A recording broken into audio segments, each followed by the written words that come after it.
Greetings everyone, this is Jeff Wilkerson, Professor of Physics at Luther College, bringing you the next of what to look for in the night sky. We're talking about the week of September 26th, 2022. By the end of this week, we are in October, so we're getting right to a fall sky, is what we're looking at here.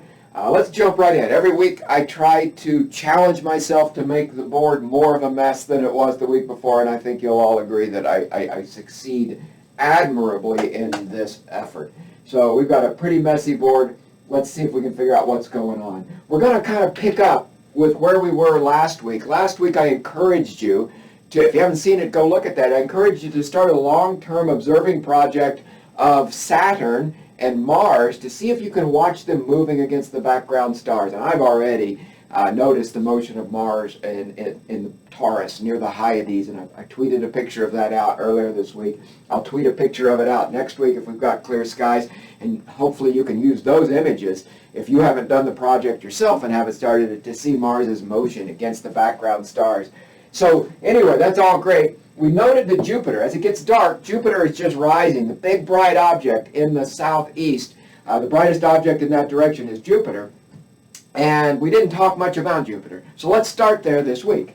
Jupiter is in Pisces, and so it gets dark, Jupiter's coming up. You look to the southeast, you got this. Go out at 9 o'clock or 9:30, Jupiter's well up in the sky. It's going to be great to observe Jupiter for the rest of the fall. Just above Jupiter is the circlet of Pisces right here, this group of stars. And then well above Jupiter is the dominant pattern of fall, the Great Square of Pegasus, and we looked at that last week. And we like to talk about the Great Square of Pegasus marking fall. It's a big, bright square, pretty hard to miss when you look east. Find Jupiter, look up, see the big diamond shape that's above it. You got the Great Square of Pegasus. What we're going to talk about this week is this group of Pegasus that we sometimes neglect. Is this sort of arm that comes off of Pegasus. It's not really an arm. So we move through these stars. These stars here are all about third or fourth magnitude stars. So they're not particularly bright stars. Under a dark sky, no trouble seeing them, but they don't just pop out. They're not as bright as the stars of the Great Square up here.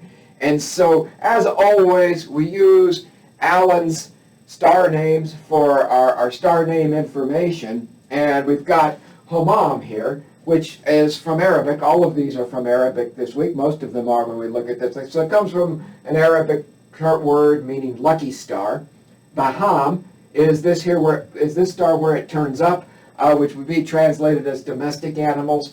And then Enif, as we move on up this direction, Enif is probably the brightest star in this group, and Enif is the nose. Now, if we continue from Baham up to Enif and continue on up that direction, not quite as far, but just follow that line right up, we get the big, bright, beautiful globular star cluster, M15. So M15, you got a small telescope, probably with good binoculars on a really dark sky, you can see M15. M15 is great. Okay, so go out, find these stars in Pegasus that we don't always look at because we're always enamored with the Great Square up here, so we don't spend enough time tracking these other stars of Pegasus. And see if you can use this to find globular star cluster M15. Now, below Pegasus sits Aquarius. And so we're going to look at Aquarius a little bit this week, too, to figure out what's going on. And one of the things we can do is to say from Enif, we drop straight down to bright star Cepheid, luckiest of the lucky. Okay, it's a region. Remember, we had Hammam, which was lucky star up here. And now we'll translate Cepheid as luckiest of the lucky. And there's another star in Aquarius back this direction, just up this way from this. Again, these aren't terribly bright stars. These stars, I think, are a little bit brighter, they're right at third magnitude. So they're among the brightest of these stars that we're looking at, but not, if all these stars are sort of third and fourth magnitude stars, these are on the brighter edge of that. But for us, as we drop from Enif down to Cepheid, we go right past on that line M2, another nice globular star cluster. So this is a week of globular star clusters for us a little bit. So take some time, see if you can find M2 in your small telescope or your binoculars, and see if you can see that globular cluster as you drop down. And if nothing else, see if you can find a Cepheid in Aquarius. The lucky one of the king, Sad al-Malik, is back up this direction, sort of forming a triangle with M2. So these are stars of Aquarius, lucky stars in this region of the sky that we're talking about. Now back this direction is a group of relatively faint stars, but again, observable stars, certainly in binoculars, easy stars. And under most dark skies, if you've got a good dark clear sky, which you can get, nice crisp skies this time of year, you can see these three stars right here that form a little sort of V, Gamma, Zeta, and Eta Aquarii. Now, above Zeta is Pi. Pi is a pretty faint star. Pi is almost down to 5th magnitude star. So that's getting to be a faint star, hard to see. But this is often a Y shape, referred to as a Y shape right there, is often called the water jar of Aquarius. So it's worth trying to identify this pattern in Aquarius. But for us, Zeta, I've circled Zeta there, the V in the vertex in the V of this water jar of Aquarius. Zeta is a binary star, not a trivial binary star to observe, but you got your small telescope out, you've seen M15, you've seen M2, and you think, well, this is fabulous, let's keep this going. Then find Zeta and see if you can split that double star. The two stars are really close to the same magnitude, so they really tend to want to merge a little bit. But the separation's been growing for the last several years. I think you'll be able to find it in your telescope without much problem. Now, Eta, back this direction, Eta is a great star. Eta is one of the very first of the Cepheid variable stars to be observed. Maybe even the second one after Delta Cephei, the prototype star in Cepheus. And so Cepheid variable stars are great. They get brighter and dimmer and brighter and dimmer on a very regular period. That period tells us how intrinsically luminous they are. And if we know how intrinsically luminous they are, and we know how bright they appear, we know how far away they are. These are among the most important distance measuring devices that we have at our disposal. So this is a beautiful star to try to track. And the great thing about Eta, so Cepheid variable stars can have all kinds of different periods of variation. Eta is a short period Cepheid, and it has a period of about 7 days. So over the course of a week, you've got a clear night every week. Every night of the week, you can go out and you can observe Eta, and you can see it go from its dimmest to its brightest back to its dimmest. So here's another observing project for you. If you've got 3 days in a row or 4 days in a row, you're going to be able to see it go from more or less brightest to dimmest. It depends where you catch it in its phase, of course. But you're going to be able to see it go brightest to dimmest or dimmest to brightest or make some kind of change like that. And it's about a factor of 2 in brightness. So this about doubles in brightness from its minimum to its maximum. So it's worth trying to observe this. So Eta is a Cepheid variable star. Zeta, we've got this little V shape that's up here at the top of Aquarius. Now Aquarius has a couple of strands of stars that stretch out this direction. I kind of think of it as that shape. Okay, so we see these stars moving down this direction.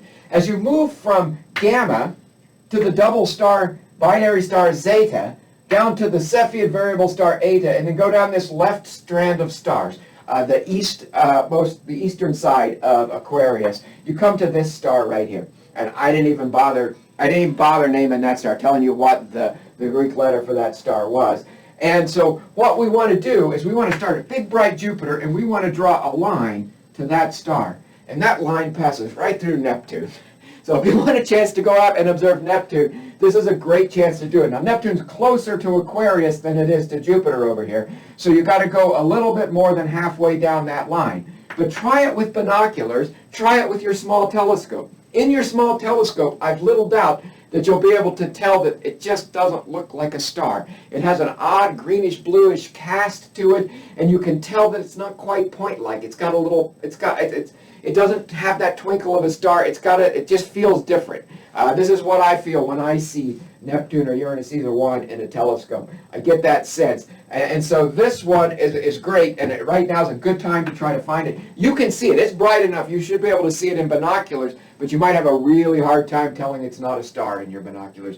And you might need to watch it over the course of the week. So you got a week or two, and you're watching Eta get brighter and dimmer and brighter and dimmer. Swing down here and watch Neptune, and make sketches of what you see in that region of the sky, and see if you can see it moving just a little bit relative to these other objects, and then you know you've seen Neptune for sure. So that's a great thing to try to do right now. Where Neptune is, is using Aquarius and Jupiter as a marker, the circlet of Pisces above it right there. You might be able to go out and find Neptune. That's the heart of what we want to look at this week ahead. You can see this is the region of the sky is rising right as it gets dark, so you like to get out just after dark and observe. This is a great thing for you to do. Now the moon comes back. I thought I would toss this in. The moon's gone through new and it's headed back as a waxing moon. By the time we get to the evening of the 30th, just the last day of September, it will be 30% full, and it will be very close to the bright star Antares in Scorpius. Scorpius and Sagittarius are markers of the southern summer sky, and we're saying goodbye to summer as we transition to October here. And so you're looking well to the west to see this disappearing, the 30% full moon, right next to beautiful orange star Antares. It's sort of a farewell to summer and a farewell to the stars of summer as we see the moon slide by Antares. So be sure to enjoy that if you've got a clear sky on the 30th of September, Friday, at the end of the week. That's what we got for you this week. Hope you have clear skies ahead and good observing. As always, thanks for watching, everybody. We'll have something new and fun for you next week.